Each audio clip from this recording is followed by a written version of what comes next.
বিসমিল্লাহির রহমানির রহিম। আসসালামু আলাইকুম ওয়া রাহমাতুল্লাহি ওয়া বারাকাতুহু। কেমন আছেন সবাই? আশা করি সবাই ভালো আছেন। আমিও আল্লাহর রহমতে আপনাদের দোয়ায় অনেক ভালো আছি।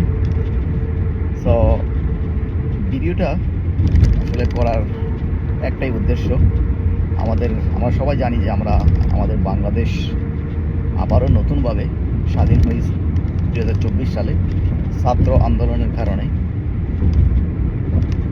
আগের সরকার, যে সরকার ছিল 15 বছর যাবৎ, ওই সরকারকে হটিয়ে দেশ আবার নতুন করে স্বাধীন করা হয়েছে।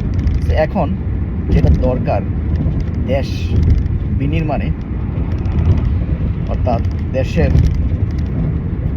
উন্নয়নের জন্য, দেশের ভিত্তিপ্রস্তর শক্ত করার জন্য যেটা দরকার, এটা হচ্ছে